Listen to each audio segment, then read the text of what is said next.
Hey people, it's Tree and I'm back with another video. As you can see, thanks for joining me. This time I will be showing you 2 ways of how you can achieve a blowout safely because nobody wants heat damage. So I start with my hair washed, detangled, deep conditioned, all that good stuff in some little Bantu knots. And I'm going to take my ceramic plated brushes. These are the brushes that are usually in the round form and they have the vents in them to allow the hot air to pass through. And I'm also going to grab my heat protectant. Can't forget the heat protectant. This is not a sponsored post. This is just the heat protectant that I have used for years, ORS's hair serum. And it works really, really good on my hair. It's the one with the red cap. It's great.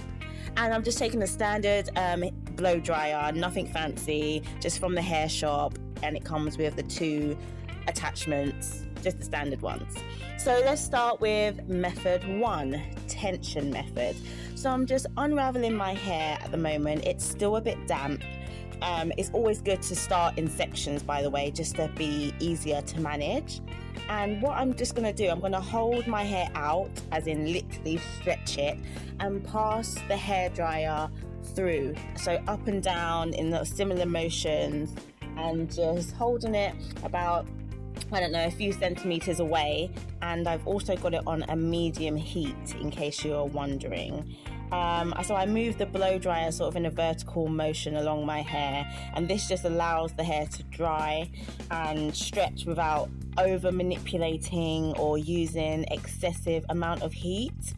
I do sort of go from the top and go from underneath, and as you can see, it is already stretched out. So it depends on how much you do want it to be stretched. I could definitely leave it like this, but I'm just going to actually continue. Medium heat, guys. I wouldn't recommend doing it too high. But I then take my ceramic brush. I use my thumb to kind of hold it in place.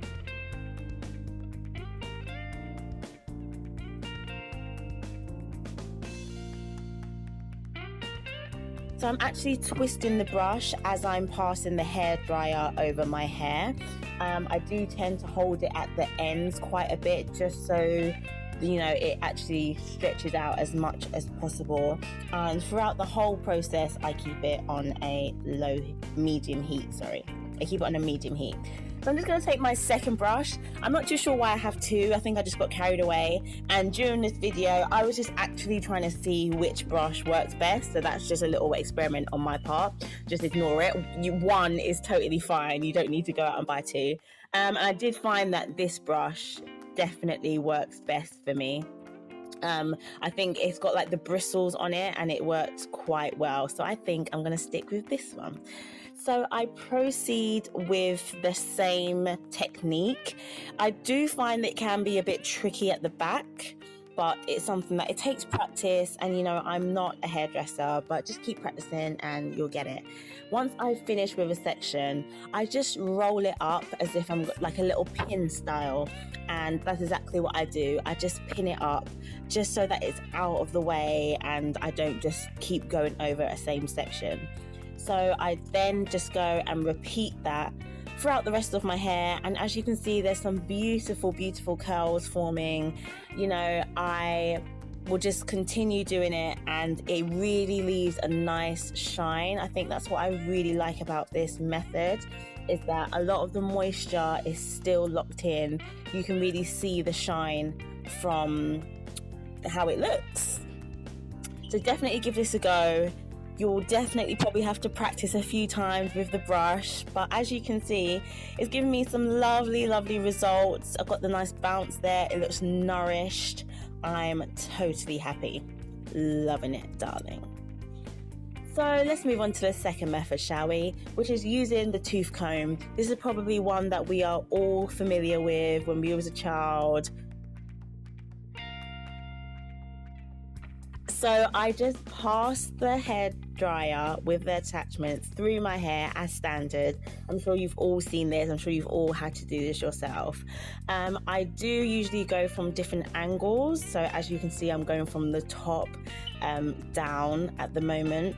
And I like to hold it at the ends for a bit because I just find those are usually, the ends usually the takes the longest to actually, you know, get to the texture that I want it. So I usually hold it there for quite a while.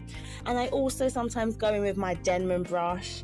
That's just usually because I don't want to use my hands actually, but it just smooths out my hair much easier and smoother just to get the texture that I want.